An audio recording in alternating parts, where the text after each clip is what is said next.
Hello दोस्तों, स्वागत है आप लोगों का हमारे चैनल पर। इस क्लास में हम लोग देखेंगे यूपी पीसीएस प्री एग्ज़ाम 2023 के लिए टेस्ट सीरीज सॉल्व करेंगे। और ये टेस्ट सीरीज होगी ध्येय आईएएस की।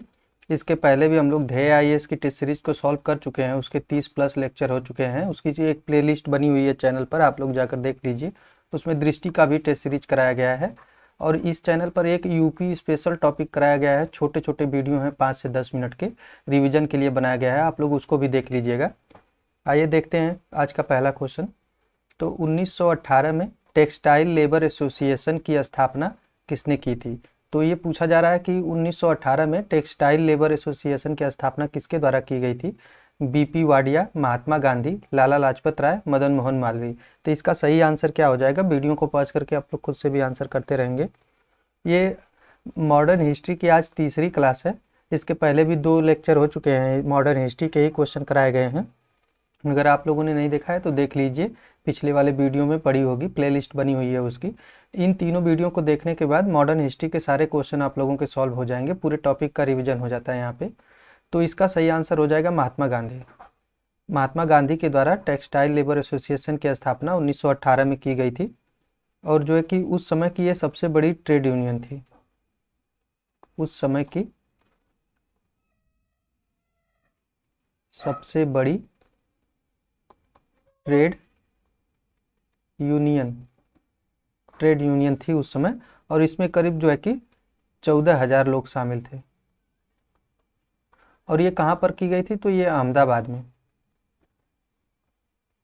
अहमदाबाद में जो है कि टेक्सटाइल लेबर एसोसिएशन की स्थापना करी गई थी।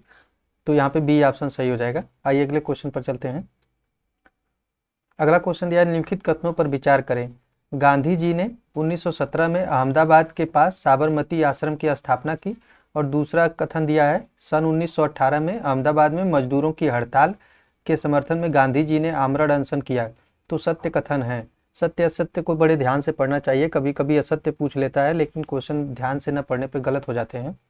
तो यहाँ केवल एक सही, केवल 2 सही, 1 2 दोनों सही, न तो एक सही न तो एक दोनों सही। तो इसका सही आंसर क्या हो जाएगा? तो इसका सही आंसर हो जाएगा केवल दूसरा सही है। यानी कि गांधी जी ने 1917 में अहमदाबाद के पास साबरमती आश्रम की स्थापना की। तो ये गलत हो जाएगा। ये 1917 में नहीं किया था, 1916 में किया था। तो यहाँ पर डेट गलत दी हुई थी। थोड़े से एक छोटा सा पॉइंट से क्वेश्चन गलत हो सकता है, तो बड़े ध्यान से क्वेश्चन को पढ़ने की ज़रूरत होती है।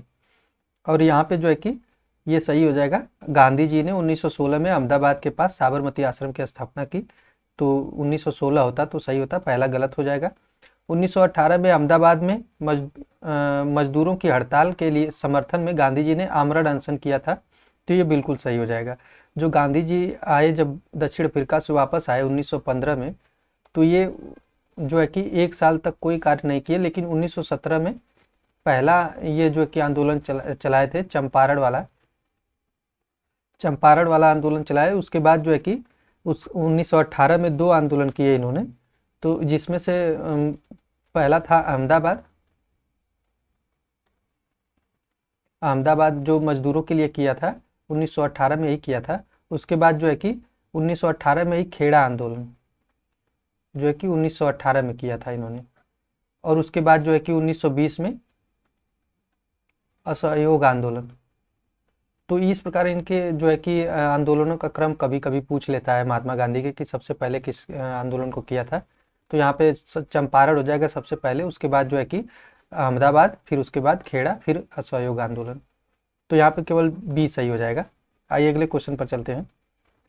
अगला क्वेश्चन दिया है कि असहयोग आंदोलन के दौरान कांग्रेस छोड़ने वाले प्रमुख नेता थे। यहाँ पे असहयोग आंदोलन जो हम लोगों ने ऊपर देखा 1920 में प्रारंभ हुआ था। तो इसमें कहा जा रहा है कि असहयोग आंदोलन के दौरान कांग्रेस को छोड़ने वाले प्रमुख नेता कौन कौन थे। तो आइए देख लेते हैं। यहाँ पर ऑप्शन दिया है मोहम्मद अली जिन्ना, बिपिन चंद्र पाल, एनी बेसेंट और उपरोक्त सभी। तो यहाँ पे उपरोक्त सभी हो जाएगा। असहयोग आंदोलन के दौरान जो है कि मोहम्मद अली जिन्ना, बिपिन चंद्र पाल और जो है कि एनी बेसेंट, इन सभी लोगों ने जो है कि कांग्रेस को छोड़ दिया था। तो यहाँ पे डी ऑप्शन सही हो जाएगा। अगला क्वेश्चन देख लेते हैं। अगला क्वेश्चन दिया है कि जिस समय जनता का उत्साह अपनी चरम सीमा को छूने वाला था, उसी उस समय पीछे हट जाने का आदेश राष्ट्रीय अनर्थ से कम नहीं था। उपरोक्त वक्तव्य असहयोग आंदोलन वापस लिए जाने के पर किसने कहा था?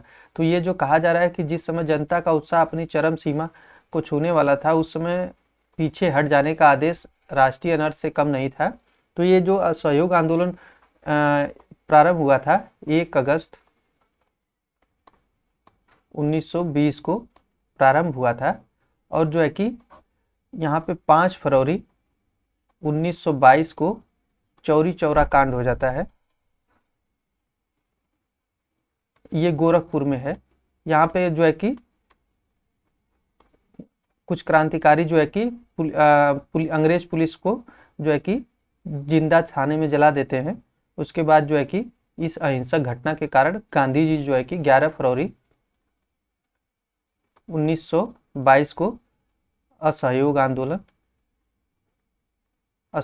आंदोलन बंद कर देते हैं, समाप्त कर देते हैं। उसी पर जो है कि ये वक्तव्य दिया जा रहा है ये सुभाष चंद्र बोस के द्वारा, कि जो है कि जिस समय जनता का जो है कि उत्साह अपनी चरम पर था, तो उसी समय आंदोलन को बंद कर देने का निर्णय राष्ट्रीय अनर्थ था। तो सुभाष चंद्र बोस ने ये कहा था, क्योंकि इसमें गांधी जी ने नारा दिया था कि 1 वर्ष के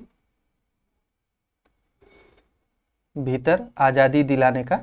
तो ये जो है कि असहयोग आंदोलन के दौरान गांधी जी ने यह नारा दिया था। तो यहाँ पे सी ऑप्शन सही हो जाएगा। आइए अगले क्वेश्चन पर चलते हैं। अगला क्वेश्चन देख लेते हैं, निम्नलिखित युग्मों में से कौन सा सही सुमेलित नहीं है? तो वह कौन सा युग्म है जो सही सुमेलित नहीं है? आइए देख लेते हैं हम लोग। तो यहाँ पे दिया है चौरी चौरा की घटना 1922 में हुई थी। अभी हम लोगों ने ऊपर देखा 5 फरवरी 1922 को हुई थी। गांधी इरविन समझौता 1932 में हुआ था, तो ये बिल्कुल सही है। जो कि गांधी इरविन समझौता 1932 में नहीं, ये 31 में हुआ था, 5 मार्च 1931 को हुआ था। तो यही सुमेलित नहीं है। बी ऑप्शन यहाँ पे सही आंसर हो जाएगा। गांधी और इरविन के बीच समझौता हुआ था, और जो इसी समझौते के तहत जो है कि गांधी जी जो है कि जो सविनय अवज्ञा आंदोलन था, सविनय अवज्ञा आंदोलन 1930 में चलाया था। 1930 में इसको जो है कि समाप्त कर देते हैं इस समझौते के तहत, और जो है कि द्वितीय गोलमेज सम्मेलन में भाग लेने के लिए तैयार हो जाते हैं। केवल एक ही दूसरा गोलमेज सम्मेलन था जिसमें जो कांग्रेस ने भाग लिया था, गांधी जी गए थे। तो यहाँ पे जो है कि बी ऑप्शन सही सुमेलित नहीं है। बाकी अखिल भारतीय महिला संघ की स्थापना 1926 में की गई थी।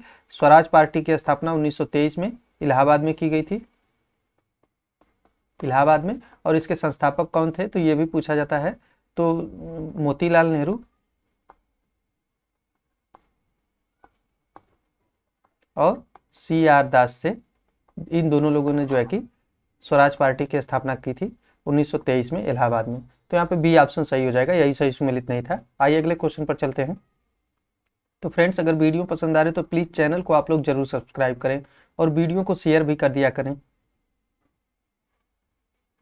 अगला क्वेश्चन दिया है कि गांधी जी ने कांग्रेस की सदस्यता से बार त्यागपत्र दिया था, यानी कि कितनी बार त्यागपत्र दिया था? 5, 2, 5, 1, 2, 3। तो इसका सही आंसर क्या हो जाएगा? तो 2 बार इन्होंने कांग्रेस की सदस्यता से त्यागपत्र दिया था, और 1 बार अध्यक्षता की थी। 1 बार अध्यक्षता किया था, जो है कि 1924 में बेलगाम अधिवेशन में जो है कि किया था। गांधी जी ने केवल 1 बार किया था, जो है कि ये बेलगाम कर्नाटक में है। तो यहाँ पे जो है कि सी ऑप्शन सही हो जाएगा। इन्होंने 2 बार जो है कि कांग्रेस की सदस्यता त्यागपत्र दिया था। 1 बार दिया था, तो इसका भी डेट कभी पूछ लेता है। तो पहली बार दिया था जो है कि 1925 में, और दूसरी बार 1930 में। 2 बार कुल त्यागपत्र दिया था। अगला क्वेश्चन देख लेते हैं। निम्नलिखित घटनाओं के संबंध में किस वायसराय के शासन काल से संबंधित है? यानी कि निम्नलिखित जो घटनाएं दी गई हैं वो किस वायसराय के काल से संबंधित है, उसी के बारे में देखना है यहाँ पे। तो चौरी चौरा घटना जो कि 1922 में हुई थी। काकोरी कांड, ये काकोरी जिसका अभी हाल ही में नाम काकोरी ट्रेन एक्शन कर दिया है, तो ये जो है कि 1925 में हुई थी।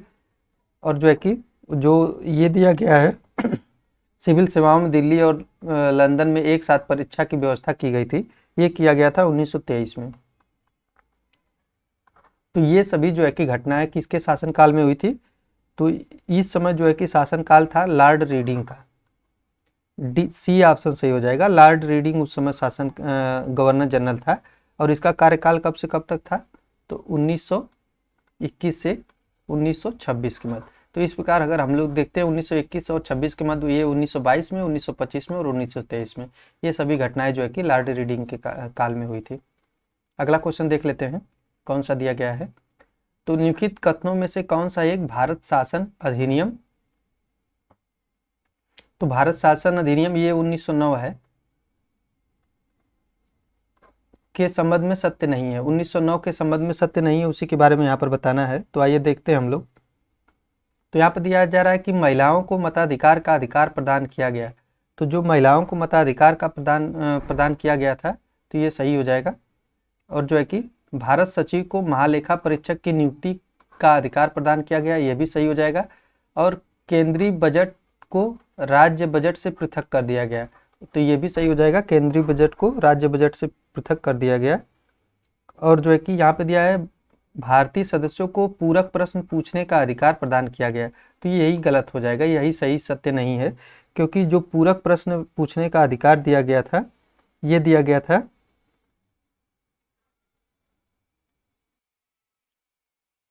तो सॉरी फ्रेंड, यहाँ पे जो है कि 1919 दिया गया है। 1919 के अधिनियम के बारे में यहाँ पर जो है कि पूछा जा रहा था, ये 1919 है। यहाँ पर थोड़ा सा कन्फ्यूजन हो गया है, इनके लोगों की वजह से दिखाई नहीं देता है। तो ये वही हम भी सोच रहे थे कि यहाँ पे जो है कि ये सभी 1919 अधिनियम के तहत ही किए गए थे। ये जो डी वाला दिया गया था, ये पूरक प्रश्न पूछने का अधिकार, ये जो है कि 1909 के अधिनियम के तहत था, जो मार्ले मिंटो सुधार था। तो ये जो है कि पूरक प्रश्न डी सही हो जाएगा। बाकी ये सभी जो है कि 1919 अधिनियम के बारे में सत्य हैं। महिलाओं को मताधिकार का प्रदान किया गया 1919 अधिनियम के तहत। भारत सचिव को महालेखा परीक्षक की नियुक्ति की गई, यह भी 1919 अधिनियम था। केंद्रीय बजट को राज्य बजट से पृथक किया गया, यह भी 1919। ये जो है कि डी वाला 1909 के अधिनियम के तहत। आइए अगले क्वेश्चन पर चलते हैं। जुलाई 1945 में शिमला में एक सर्वदलीय सम्मेलन आहूत किया गया, जिसमें कांग्रेस का प्रतिनिधित्व किसने किया था? जिसमें कांग्रेस का प्रतिनिधिमंडल का नेतृत्व किसने किया था, उसी के बारे में यहाँ पर पूछा जा रहा है। तो ये किया था अबुल कलाम आज़ाद ने। तो यहाँ पे अबुल कलाम आज़ाद सही हो जाएगा इसका आंसर। आइए अगला क्वेश्चन देखते हैं। अगला क्वेश्चन दिया है कि निम्नलिखित में से किसने यह कहा था कि संविधान सभा कांग्रेस थी एवं कांग्रेस भारत था? तो ये बहुत ही इम्पोर्टेंट जो है कि कथन है। ये पूछा जा रहा है कि संविधान सभा कांग्रेस थी तथा कांग्रेस भारत था उस टाइम, तो ये किसने कहा था? ये कहा था जी ऑस्टिन ने। जी ऑस्टिन ने जो है कि कहा था। तो इसका जो है कि ए ऑप्शन सही हो जाएगा। आइए अगले क्वेश्चन पर चलते हैं। अगला क्वेश्चन दिया है कि स्वतंत्रता पश्चात पुर्तगीज क्षेत्रों यानी पुर्तगाली क्षेत्रों गोवा, दमन दीव तथा दादर नगर हवेली को भारतीय उपमहाद्वीप क्षेत्र में सम्मिलित करने हेतु भारतीय सेना द्वारा कौन सा ऑपरेशन चलाया गया था? तो जो भारतीय सेना द्वारा ऑपरेशन चलाया गया था उसका नाम क्या है, उसी के बारे में पूछा जा रहा है। तो ये चलाया गया था ऑपरेशन विजय। ऑपरेशन विजय के तहत जो है कि 18 दिसंबर 1961 को इन क्षेत्रों को आज़ाद कराया गया पुर्तगाली से। तो यहाँ पे जो है कि ऑपरेशन विजय चलाया गया था। गोवा, दमन दीव और दादर नगर हवेली को भारतीय उपमहाद्वीप क्षेत्र में सम्मिलित करने हेतु भारतीय सेना द्वारा ऑपरेशन विजय चलाया गया था। अगला क्वेश्चन देख लेते हैं। अगला क्वेश्चन दिया है कि निम्नलिखित में से किसे स्वतंत्र भारत का प्रथम आरबीआई गवर्नर नियुक्त किया गया था? तो स्वतंत्र भारत का प्रथम आरबीआई गवर्नर किसे नियुक्त किया गया था, उसी के बारे में यहाँ पर पूछा जा रहा है। तो यहाँ पे सीडी देशमुख सही हो जाएगा। स्वतंत्र भारत का जो है कि प्रथम गवर्नर सीडी देशमुख को बनाया गया था। और जो है कि आरबीआई की स्थापना कब की गई थी?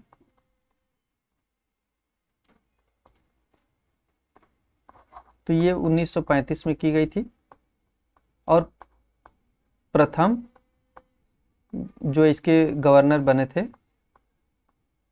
ये बने थे sir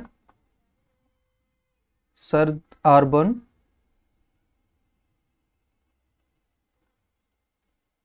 Osborne Smith, Osborne Smith हैं पहले, और जो है कि वर्तमान में कौन है, वर्तमान में शक्तिकांत दास हैं। तो जो है कि CD देशमुख स्वतंत्र भारत के जो है कि पहले गवर्नर बने थे।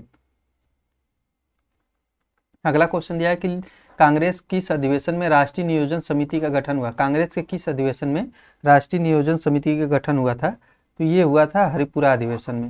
हरिपुरा अधिवेशन 1938 में कांग्रेस के राष्ट्रीय नियोजन समिति का गठन हुआ था, और इसके अध्यक्ष कौन थे, तो ये थे पंडित जवाहरलाल नेहरू, इसके अध्यक्ष बने थे। तो यहाँ पे ए ऑप्शन सही हो जाएगा। अगला क्वेश्चन दिया है कि निम्नलिखित पंचवर्षीय योजनाओं में से किस एक में भाखड़ा नांगल, दामोदर घाटी और हीराकुंड जैसी बहुउद्देशीय परियोजनाएं शुरू की गई थी। तो वो कौन सी पंचवर्षीय योजना थी जिसमें भाखड़ा नांगल, दामोदर घाटी और हीराकुंड जैसी परियोजनाओं की स्थापना की गई है, तो ये किया गया था प्रथम पंचवर्षीय योजना में। प्रथम पंचवर्षीय योजना चली थी 1951 से 56 तक, और इसमें कृषि को प्राथमिकता दी गई थी।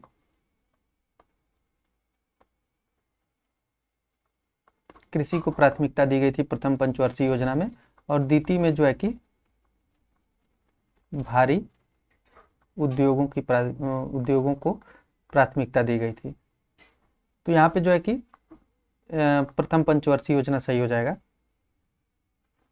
अगला क्वेश्चन दिया है कि भारत का प्रथम परमाणु ऊर्जा संयंत्र 1969 में तारापुर महाराष्ट्र में किसके सहयोग से स्थापित किया गया था। तो जो भारत का प्रथम परमाणु ऊर्जा संयंत्र है 1969 वाला, तारापुर महाराष्ट्र में स्थापित किया गया था, तो किसके सहयोग से स्थापित किया गया था। संयुक्त राज्य अमेरिका, सोवियत संघ, जापान और कनाडा। तो इसका सही आंसर क्या हो जाएगा, ये हो जाएगा संयुक्त राज्य अमेरिका के सहयोग से भारत का पहला परमाणु संयंत्र 1969 में तारापुर में स्थापित किया गया था। आइए अगले क्वेश्चन पर चलते हैं। अगला क्वेश्चन दिया है कि निम्न पर विचार करें। उष्ण जलवायु स्थितियां, धार्मिक एवं दार्शनिक विचारों की समग्रता, जनसंख्या, उपरोक्त में से कौन सा भारत की विदेश नीति के प्रमुख निर्धारित तत्वों में शामिल हैं। तो ये जो है कि सभी जो है कि सही हो जाएगा इसका आंसर। 1, 2, 3 तीनों ही जो है कि भारत की विदेश नीति में निर्धारक तत्व होंगे। जलवायु, उष्ण जलवायु स्थितियां, धार्मिक एवं दार्शनिक विचारों की समग्रता, जनसंख्या, ये सभी शामिल हो जाएंगे। अगला क्वेश्चन दिया है कि निम्नलिखित कथनों पर विचार करें। गुटनिरपेक्ष आंदोलन का प्रथम शिखर सम्मेलन जो है कि 1961 में बेलग्रेड में हुआ था, तो ये बिल्कुल सही हो जाएगा। सम्मेलन में हिंद महासागर को शांति क्षेत्र घोषित करने का प्रस्ताव पारित किया गया। तो जो सम्मेलन था उसमें हिंद महासागर को शांति क्षेत्र घोषित करने का जो है कि प्रस्ताव पारित किया गया। तो ये जो पूछा जा रहा है कि सत्य कथन का चयन करें, तो यहाँ पे केवल एक सही हो जाएगा, दूसरा गलत दिया हुआ है। जो इस सम्मेलन में हिंद महासागर को शांति क्षेत्र घोषित किया गया था, ये इसी सम्मेलन में नहीं किया गया था 1961 वाले में, ये किया गया था 1973 वाले में। 1973 में सम्मेलन हुआ था अल्जीरिया में, उस वाले क्षेत्र सम्मेलन में जो है कि हिंद महासागर को शांति क्षेत्र घोषित किया गया था। तो दूसरा गलत हो जाएगा, पहला सही हो जाएगा। और गुटनिरपेक्ष आंदोलन जो है कि इसमें 3 लोग शामिल थे। स्थापना इसकी 1961 में की गई थी स्थापना, और 3 लोग शामिल थे। एक तो जो है कि भारत के जवाहरलाल नेहरू हो जाएंगे, और जो है कि मिस्र के हो जाएंगे, मिस्र के राष्ट्रपति थे अब्दुल नासिर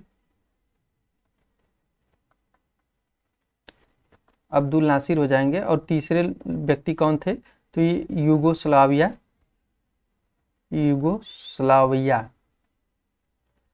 के राष्ट्रपति हो जाएंगे मार्शल टीटो।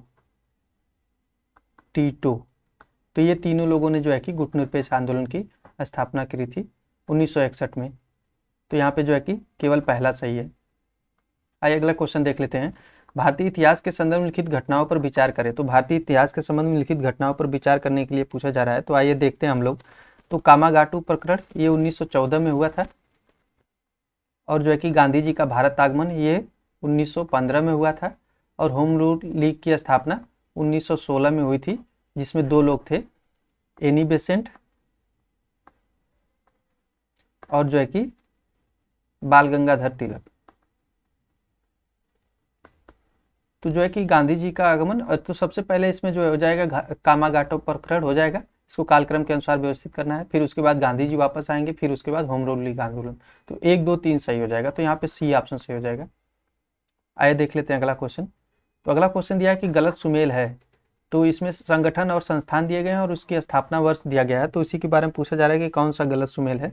तो जो इंडियन लीग की स्थापना 1878 दिया है, यही जो है कि गलत सुमेल है। तो ए ऑप्शन यहाँ पे सही हो जाएगा। इंडियन लीग की स्थापना 1875 में हुई थी, तो ये गलत हो जाएगा।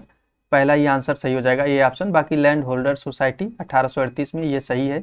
बंग भाषा प्रकाशक सभा, तो ये 1836 में, ये भी सही हो जाएगा। बंगाल ब्रिटिश इंडिया सोसाइटी 1843 में, तो ये तीनों ही सही हो जाएगा। आइए अगले क्वेश्चन पर चलते हैं।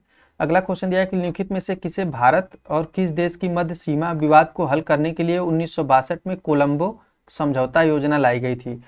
तो भारत और किस देश की मध्य सीमा विवाद को सुलझाने के लिए 1962 में कोलंबो समझौता योजना लाई गई थी। तो ये चीन और भारत के विवाद को जो है कि सीमा विवाद को सुलझाने के लिए 1962 में कोलंबो समझौता योजना लाई गई थी। तो यहाँ पे जो है कि सी ऑप्शन सही हो जाएगा, चीन और भारत के बीच। और इस समझौते को जो है कि चीन नहीं मानता है, तो सी ऑप्शन यहाँ पे सही हो जाएगा। अगला क्वेश्चन देख लेते हैं। अगला क्वेश्चन दिया है कि निम्नलिखित युगों में से कौन सा एक सही सुमेलित नहीं है। भारत पाकिस्तान समझौते और वर्ष। भारत और पाकिस्तान के मध्य जो समझौते किए गए हैं और उनका वर्ष दिया गया है, उसमें से पूछा जा रहा है कि कौन सा सही सुमेलित नहीं है। तो आइए देख लेते हैं हम लोग। तो लियाकत नेहरू समझौता, लियाकत अली और जवाहरलाल नेहरू के मध्य समझौता हुआ था, ये 1950 में हुआ था, तो ये सही हो जाएगा। सिंधु जल समझौता 1960 में हुआ था, तो ये भी सही हो जाएगा। ताशकंद समझौता 1966 में हुआ था, तो ये भी सही हो जाएगा। शिमला समझौता, तो शिमला समझौता यहाँ पे गलत दिया हुआ है, तो डी ऑप्शन सही हो जाएगा। यही सही सुमेलित नहीं है। जो शिमला समझौता हुआ था, ये हुआ था 1972 में, तो यहाँ पे 70 दिया हुआ था, तो डी ऑप्शन सही हो जाएगा। अगला दिया है क्वेश्चन की गंडमक संधि के संबंध में लिखित में से किसी एक युद्ध के साथ हुई थी। तो जो गंडमक संधि हुई थी, कौन से युद्ध के साथ हुई थी। तो ये द्वितीय आंग्ल अफगान युद्ध जो था, द्वितीय आंग्ल अफगान युद्ध। तो यहाँ पे बी ऑप्शन सही हो जाएगा। ये युद्ध हुआ था 1870 में,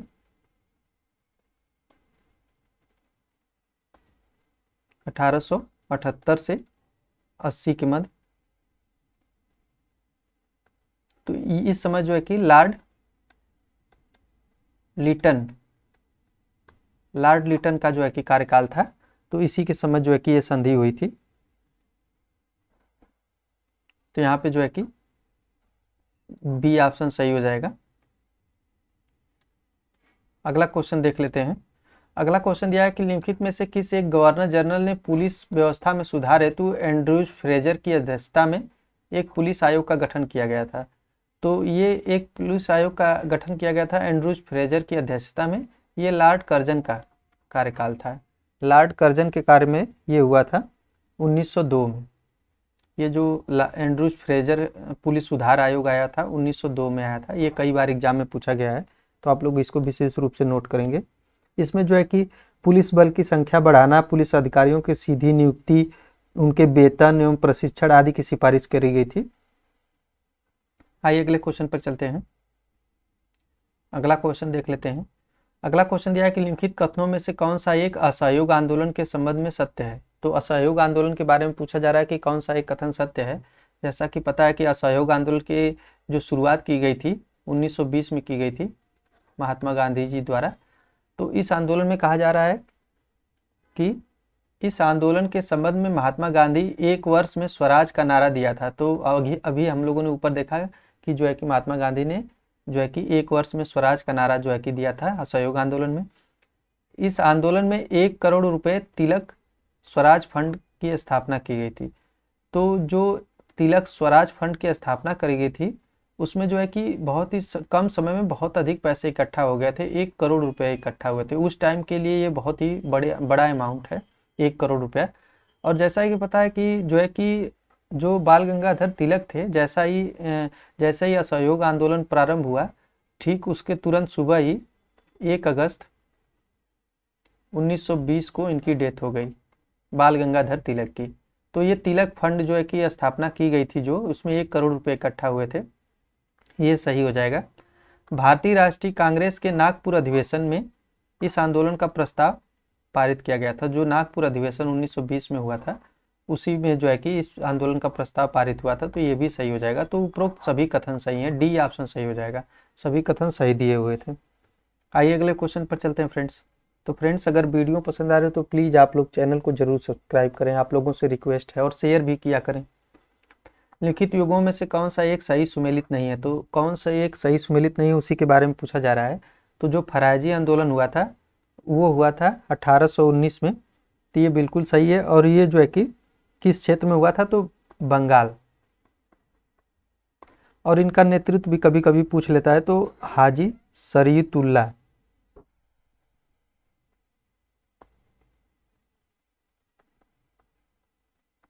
हाजी शरीयतुल्लाह और एक लोग थे दादू मियाँ।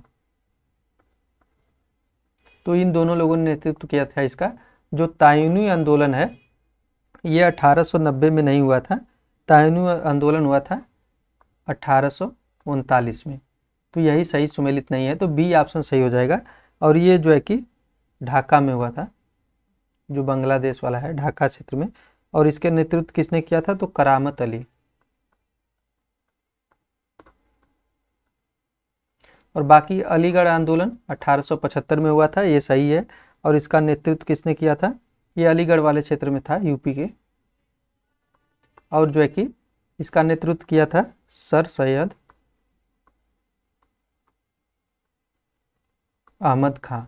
और बाकी अहमदिया आंदोलन जो है कि हुआ था 1889-90 में, और इसका जो है कि नेतृत्व किया था गुलाम अहमद ने। तो इस प्रकार अगर हम लोग देखते हैं तो यहाँ पे बी ऑप्शन सही हो जाएगा, यही सही सुमेलित नहीं था। आइए अगले क्वेश्चन पर चलते हैं, देख लेते हैं अगला क्वेश्चन। तो अब आगे जो है कि कुछ क्वेश्चन जो है कि दिए गए हैं करंट अफेयर्स के, बाकी आधुनिक भारत के इतिहास के क्वेश्चन समाप्त हो चुके हैं। तो करंट अफेयर्स के क्वेश्चन बहुत ही इंपॉर्टेंट हो जाएंगे, क्योंकि 25 से 30 करंट अफेयर्स तो एग्जाम में देता ही है, तो इसको भी बड़े ध्यान से पढ़ने की जरूरत है। अगस्त 2022 में संपन्न बहुराष्ट्रीय पिच ब्लैंक 2022 के संबंध में लिखित कथनों पर जो है कि विचार करें। तो जो बहुराष्ट्रीय अभ्यास हुआ था पिच ब्लैंक, तो उसके बारे में पूछा जा रहा है। तो आइए देखते हैं हम लोग कि इसका सही आंसर क्या होगा। तो ये कहा जा रहा है कि यह रॉयल ऑस्ट्रेलियन नेवल फोर्स द्वारा आयोजित एक द्विवार्षिक बहुराष्ट्रीय युद्धाभ्यास है। तो ये रॉयल फोर्स एयर फोर्स द्वारा किया गया था, नेवल फोर्स द्वारा नहीं, ये एयर फोर्स का था।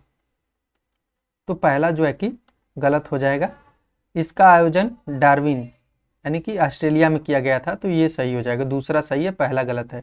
ये ऑस्ट्रेलिया में किया गया था, लेकिन ऑस्ट्रेलिया के द्वारा ये नेवल फोर्स नहीं थी, ये एयर फोर्स के द्वारा किया गया था। द्विवार्षिक बहुराष्ट्रीय युद्धाभ्यास है, तो यहाँ पे जो है कि पहला गलत हो जाएगा, दूसरा सही हो जाएगा। और इसकी शुरुआत कब से हुई थी? तो ये इसकी शुरुआत 1981 से हुई है, यानी 1981 से प्रति 2 वर्ष पे किया जाता है। तो यहाँ पे पूछा गया था कूट की सहायता से सत्य कथन का चयन करें, तो केवल दूसरा सत्य है, बी ऑप्शन सही हो जाएगा। युद्धाभ्यास से जरूरी क्वेश्चन 1-2 तो आ ही जाते हैं एग्जाम में, तो आप लोग इसको विशेष रूप से ध्यान रखेंगे। लिखित में से किन 2 भारतीय राज्यों ने अपने पुराने सीमा विवाद को सुलझाने हेतु नामसाई घोषणा पर हस्ताक्षर किया है? तो पुराने सीमा विवाद को सुलझाने हेतु नामसाई घोषणा जो हुई है, ये हुआ है अरुणाचल प्रदेश और असम के मध्य। अरुणाचल प्रदेश और असम के मध्य जो है कि यहाँ पे सी ऑप्शन सही हो जाएगा। और इन दोनों की सीमा जो है कि 804 किलोमीटर की सीमा लगती है, और यही विवाद था इन लोगों के मध्य, जो घोषणा हुई है नामसाई। अगला क्वेश्चन दिया है कि अगस्त 2022 में निम्नलिखित यूरोपीय देशों में कौन सा एक मासिक धर्म उत्पाद निःशुल्क उपलब्ध कराने वाला विश्व का प्रथम देश बन गया? तो जो मासिक धर्म उत्पाद होते हैं, प्रोडक्ट्स होते हैं, उन पर जो है कि ये दिया गया है कि विश्व का पहला देश कौन सा हो जाएगा जो निःशुल्क प्रदान करेगा, तो ये हो जाएगा स्कॉटलैंड। यहाँ पे ये ऑप्शन सही हो जाएगा। अगला क्वेश्चन दिया है कि अगस्त 2022 में 65वां राष्ट्रमंडल संसदीय सम्मेलन 2022 कहाँ आयोजित किया गया। तो जो 65वां राष्ट्रमंडल संसदीय सम्मेलन है अगस्त 2022 में कहाँ पर आयोजित किया गया, उसी के बारे में यहाँ पर पूछा जा रहा है। तो ये हैलीफैक्स कनाडा में किया गया था। हैलीफैक्स कनाडा में किया गया था। और इसका जो है कि भारतीय नेतृत्व किसने किया था, इसमें ये पूछ सकता है कि भारतीय नेतृत्व किसने किया था। भारतीय नेतृत्व ओम बिरला ने किया था, जो लोकसभा अध्यक्ष हैं। तो यहाँ पे बी ऑप्शन सही हो जाएगा। अगला क्वेश्चन दिया है कि अगस्त 2022 में जगदीप धनखड़ को भारत का उपराष्ट्रपति बनाया गया है। इस संबंध में लिखित कथनों में से कौन सा कथन सत्य है। तो जो जगदीप धनखड़ जो है कि भारत के उपराष्ट्रपति बने हैं, उनके बारे में पूछा जा रहा है कि निम्नलिखित में से कौन सा कथन सत्य है। तो आइए देखते हैं। इन्होंने भारत के 14वें उपराष्ट्रपति के रूप में पदभार ग्रहण किया, तो ये बिल्कुल सही हो जाएगा। इससे पूर्व ये बिहार के राज्यपाल थे, तो ये गलत हो जाएगा। ये बिहार के राज्यपाल नहीं थे, ये जो है कि राज्यपाल थे वेस्ट बंगाल यानी पश्चिम बंगाल, पश्चिम बंगाल के राज्यपाल थे। तो इसमें पहला सही हो जाएगा, दूसरा गलत हो जाएगा। तो ये ऑप्शन सही हो जाएगा, पहला सही दूसरा गलत हो जाएगा। आइए देखते हैं अगला क्वेश्चन हम लोग।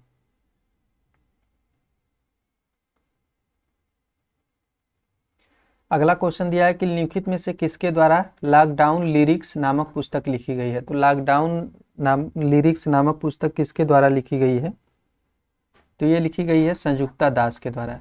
तो यहाँ पे ए ऑप्शन सही हो जाएगा। कुछ पुस्तकों से संबंधित भी क्वेश्चन दे लेता है एग्जाम में, कभी कभी पूछ लेता है कौन सी फेमस पुस्तक किस लेखक की है। अगला क्वेश्चन दिया है कि अंतर्राष्ट्रीय फुटबॉल प्रतियोगिता सैफ अंडर 20 चैंपियनशिप 2022 के संबंध लिखित कथनों में से कौन सा कथन सत्य है। तो जुलाई 2022 में इसका आयोजन बंगबंधु स्टेडियम ढाका में किया गया था। तो जो दिया गया है कि जुलाई 2022 में इसका बंगबंधु स्टेडियम ढाका में किया गया था, तो ये गलत हो जाएगा। ये ढाका में नहीं, ये किया गया था कलिंगा स्टेडियम उड़ीसा। तो पहला गलत हो जाएगा। दूसरा, फाइनल मुकाबला भारत ने बांग्लादेश को पराजित करके जीता, तो भारत ने जीता है फाइनल मुकाबला। तो यहाँ पे केवल दूसरा सही हो जाएगा, पहला गलत हो जाएगा। अगला क्वेश्चन देख लेते हैं फ्रेंड्स, क्या दिया गया है। करंट अफेयर से संबंधित क्वेश्चन को आप लोग सॉल्व करते रहें और खुद से पहले माइंड में सोच लिया करें कि इसका आंसर क्या होगा, तब उसके बाद जो है कि आंसर को देखा करें। अगस्त 2022 में निम्नलिखित में से किस तिथि को विभाजन विभीषिका दिवस स्मृति दिवस के रूप में मनाया गया। तो ये 14 अगस्त को मनाया गया। यहाँ पे 14 अगस्त दिया गया है, जो पाकिस्तान का विभाजन हुआ था, तो उसको विभाजन विभीषिका स्मृति दिवस के रूप में घोषणा की गई है। तो डी ऑप्शन सही हो जाएगा, 14 अगस्त है यहाँ पे। केंद्रीय विज्ञान एवं प्रौद्योगिकी मंत्री डॉक्टर जितेंद्र सिंह द्वारा अगस्त 2022 में रोशनी का अनावरण किया गया। तो ये पूछा जा रहा है कि जो केंद्रीय विज्ञान प्रौद्योगिकी मंत्री हैं जितेंद्र सिंह, ये अनावरण किए हैं रोशनी का, ये क्या है। तो ये खारे पानी से जलने वाली लालटेन है। ये खारे पानी से जलने वाली लालटेन है रोशनी, जिसका नाम दिया गया है। तो यहाँ पे जो है कि बी सही हो जाएगा यहाँ आंसर। अगला क्वेश्चन दिया है कि जुलाई 2022 में अंतर्राष्ट्रीय क्रिकेट परिषद की वार्षिक बैठक के दौरान 3 देशों को एसोसिएट का दर्जा प्रदान किया गया। तो निम्नलिखित में से वह कौन सा देश है जो इसमें शामिल नहीं है। तो इसमें पूछा जा रहा है कि जो जुलाई 2022 में अंतर्राष्ट्रीय क्रिकेट परिषद की वार्षिक बैठक हुई थी, उसमें 3 देशों को एसोसिएट का दर्जा दिया गया था। तो उसमें पूछा जा रहा है कि उन 3 देशों में कौन सा देश शामिल नहीं है। तो इसका सही आंसर क्या हो जाएगा। इसमें तजाकिस्तान शामिल नहीं है, ए ऑप्शन सही हो जाएगा यहाँ पे। बाकी जो है कि उज्बेकिस्तान, कंबोडिया और आइवरी कोस्ट, इन तीनों को जो है कि एसोसिएट का दर्जा जो है कि दिया गया है 2022 में जुलाई में। तो यहाँ पे जो है कि ए ऑप्शन सही हो जाएगा। आइए देखते हैं अगला क्वेश्चन।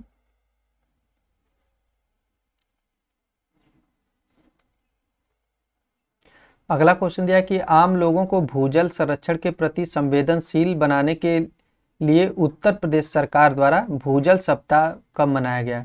तो जो आम जनता है उसको भूजल संरक्षण के प्रति संवेदनशील बनाने के लिए उत्तर प्रदेश सरकार द्वारा भूजल सप्ताह कब मनाया गया। तो ये उत्तर प्रदेश द्वारा मनाया गया है, तो उत्तर प्रदेश पीसीएस के लिए बहुत ही इंपॉर्टेंट हो जाएगा। तो इसका सही आंसर क्या हो जाएगा, तो ये हो जाएगा 16 से 22 जुलाई 2022 को ये भूजल सप्ताह दिवस मनाया गया है भूजल के संरक्षण के लिए। तो यहाँ पे जो है कि ए ऑप्शन सही हो जाएगा। अगला क्वेश्चन दिया है कि अगस्त 2022 में महात्मा गांधी के अनुरोध पर भारत के राष्ट्रीय झंडे की परिकल्पना करने वाले पिंगली वेंकैया की 146वीं जयंती पर तिरंगा उत्सव का आयोजन कहाँ पर किया गया है।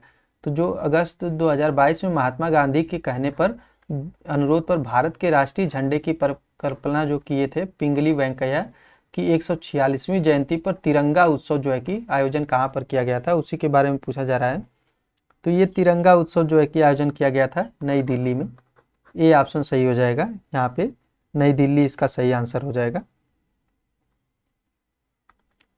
अगला क्वेश्चन दिया कि जुलाई 2022 में नीति आयोग द्वारा जारी भारत नवाचार सूचकांक 2021, यहाँ पे 2021 है, में बड़े राज्यों में शीर्ष स्थान प्राप्त हुआ है। तो नवाचार सूचकांक में जो 2022 में जारी किया गया था, सूचकांक 2021 का है लेकिन जारी 2022 में किया गया है।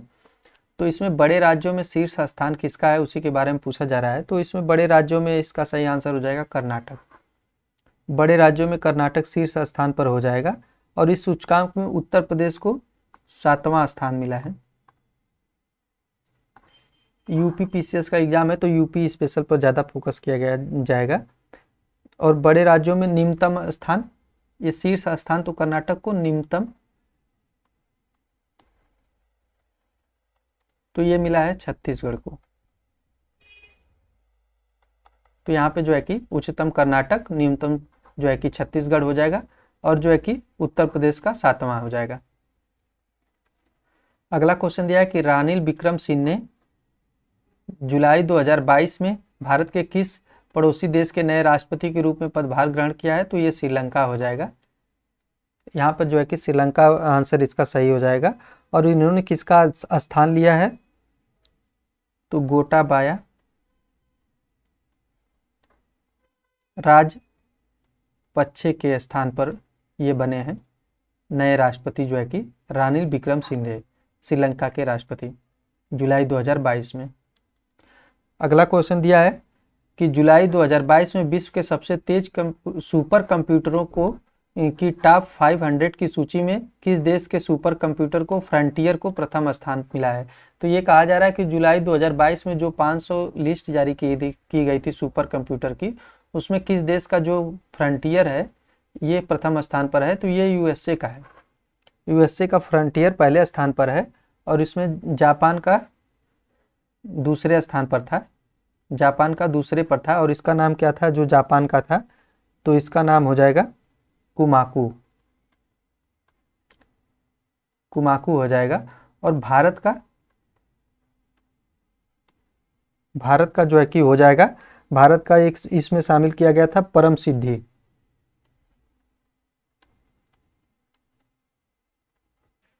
ये 111वां स्थान था इसका और भारत में पहला हो जाएगा अगर देखा जाएगा तो। इस 111वें स्थान पर पूरे विश्व में था परम सिद्धि। अगला क्वेश्चन दिया है कि जुलाई 2022 में निम्नलिखित में से विश्व बैंक के मुख्य अर्थशास्त्री के रूप में नियुक्त हुए हैं। तो जुलाई 2022 में विश्व बैंक के मुख्य अर्थशास्त्री के रूप में नियुक्त हुए हैं। जैसा कि पता है कि विश्व बैंक की स्थापना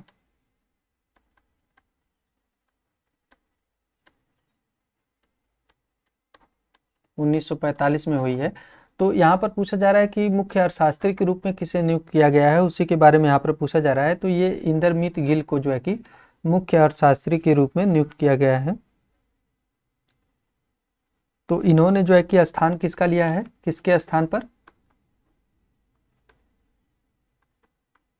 किसके स्थान पर, तो ये थे जो है कि अमेरिकी अर्थशास्त्री थे कार्मेन रेनहार्ट, रेनहार्ट के जगह पे जो है कि ये बने हैं इंदरमीत गिल। आइए अगले क्वेश्चन पर चलते हैं। अगला क्वेश्चन दिया गया है कि निम्नलिखित कथनों पर विचार करिए। जुलाई 2022 में राष्ट्रमंडल खेलों का उद्घाटन बर्मिंघम में किया गया। बर्मिंघम। तो यहाँ पर पूछा जा रहा है कि निम्नलिखित कथनों पर विचार। इस समारोह में भारतीय दल का नेतृत्व नीरज चोपड़ा ने किया। इस राष्ट्रमंडल खेल में पहली बार T20 महिला क्रिकेट को भी शामिल किया गया। तो इसमें पूछा जा रहा है कि कौन कौन सा इसका सही आंसर हो जाएगा। तो यहाँ पे जो है कि कहा जा रहा है कि एक 3 सही है, 1 2 सही है, 2 3 सही है और 1 2 3 दोनों सही है। तो इसका सही आंसर क्या हो जाएगा? केवल 1 3 सही है। यानी कि जुलाई 2022 में राष्ट्रमंडल खेलों का उद्घाटन बर्मिंघम में किया गया। तो ये सही हो जाएगा। और राष्ट्रमंडल खेल में पहली बार T20 महिला क्रिकेट को सम्मिलित किया गया। तो ये भी सही हो जाएगा। दूसरा गलत हो जाएगा। इसमें जो है कि भारतीय दल का नेतृत्व जो है कि PV सिंधु वह मनप्रीत सिंह ने किया था। तो यहाँ पे दूसरा गलत हो जाएगा, पहला तीसरा सही है। अगला क्वेश्चन देख लेते हैं हम लोग। अगला क्वेश्चन दिया कि 68वें राष्ट्रीय फिल्म पुरस्कार 2022, जो 68वां राष्ट्रीय फिल्म पुरस्कार 2022 के संबंध में निम्नलिखित कथनों में से कौन सा सही सुमेलित है? तो सर्वश्रेष्ठ अभिनेता का जो है कि पुरस्कार सूर्या और अजय देवगन दोनों को मिला था। सर्वश्रेष्ठ अभिनेत्री अपर्णा बालमुरली, तो यह भी सही हो जाएगा। सर्वश्रेष्ठ हिंदी फिल्म तुलसी दास जूनियर, तो यह भी सही हो जाएगा। तो उपरोक्त सभी सही है। 68वें राष्ट्रीय फिल्म पुरस्कार के बारे में ये सभी कथन सही दिए गए हैं। आइए अगले क्वेश्चन पर चलते हैं। तो न्यूनतम समर्थन मूल्य को और अधिक पारदर्शी एवं यहाँ पर दिया गया कि न्यूनतम समर्थन मूल्य को और अधिक प्रभावी एवं पारदर्शी बनाने के लिए केंद्र सरकार ने जुलाई 2022 में किस एक समिति का गठन किया है? तो जो MSP जारी की जाती है खाद्य सामग्री की, उसके बारे में कहा जा रहा है कि जो और अधिक प्रभावी और पारदर्शी बनाने के लिए केंद्र सरकार द्वारा जुलाई 2022 में एक समिति का गठन किया गया था। उस समिति के बारे में पूछा जा रहा है कि उसका नेतृत्व किसने किया था? तो ये थे संजय अग्रवाल समिति। तो ये इंपॉर्टेंट हो जाएगा। MSP से संबंधित ये समिति बनाई गई है, इसको अधिक पारदर्शी और प्रभावी बनाने के लिए। अगला क्वेश्चन देख लेते हैं हम लोग। अगला क्वेश्चन दिया है कि जुलाई 2022 में निम्नलिखित में से किसे नेशनल स्टॉक एक्सचेंज का नया प्रमुख नियुक्त किया गया है? तो नेशनल स्टॉक एक्सचेंज का नया प्रमुख किसे नियुक्त किया गया है? तो ये किया गया है आशीष कुमार चौहान को। तो यहाँ पे जो है कि D ऑप्शन सही हो जाएगा। नेशनल स्टॉक एक्सचेंज का जो है कि इनको प्रमुख बनाया गया है। तो इसमें कुछ चीज़ें बताने लायक नहीं, इसको फैक्ट है, आप लोगों को रटना ही पड़ेगा इसको। जुलाई 2022 में चर्चा में रहा जेरूसलम डिक्लेरेशन इजराइल एवं किस देश के मध्य हस्ताक्षरित एक रणनीतिक समझौता है? तो ये इजराइल और जो है कि ये समझौता हुआ था अमेरिका के मध्य। जो है कि जेरूसलम डिक्लेरेशन इजराइल एवं किस देश के मध्य एक हस्ताक्षरित एक समझौता है? तो अमेरिका हो जाएगा। अगला क्वेश्चन देख लेते हैं कौन सा दिया गया है। तो जुलाई 2022 में उत्तर प्रदेश में बुंदेलखंड एक्सप्रेसवे का उद्घाटन प्रधानमंत्री नरेंद्र मोदी द्वारा जालौन से किया गया। तो जो उत्तर प्रदेश में बुंदेलखंड एक्सप्रेसवे है उसका जो है कि उद्घाटन नरेंद्र मोदी के द्वारा किया गया जुलाई 2022 में जालौन से किया गया। तो इसके संबंध में पूछा जा रहा है कि कौन सा कथन सही है? तो इसमें दिया है यह एक्सप्रेसवे 296 किलोमीटर लंबा है और यह 7 जिलों से होकर गुजरता है। यह 6 लेन एक्सप्रेसवे है। तो इसमें से पूछा जा रहा है कि इसका सही आंसर क्या हो जाएगा? तो यहाँ पे दिया है कि ये 296 किलोमीटर लंबा है। तो ये बिल्कुल सही हो जाएगा। और ये 7 जिलों से होकर गुजरता है। तो ये भी सही हो जाएगा। यह 6 लेन एक्सप्रेसवे है। तो ये गलत हो जाएगा। यह 4 लेन है। इसको 6 लेन बढ़ाया जा सकता है, लेकिन यहाँ पर अभी है ये 4 लेन।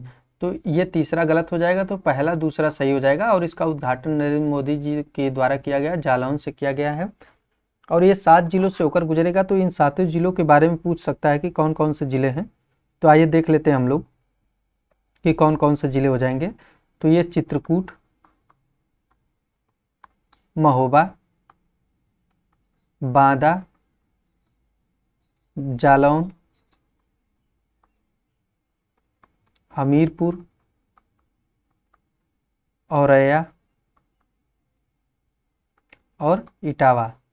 इस प्रकार कुल जो है कि 7 जिलों से ये गुजरेगा बुंदेलखंड एक्सप्रेसवे, जिसका उद्घाटन जुलाई 2022 में नरेंद्र मोदी जी के द्वारा जालौन से किया गया। तो C ऑप्शन सही हो जाएगा। अगला क्वेश्चन दिया है कि जुलाई 2022 में टाइम पत्रिका द्वारा जारी list of world's greatest places of 2022 किन 2 भारतीय शहरों को सम्मिलित किया गया है।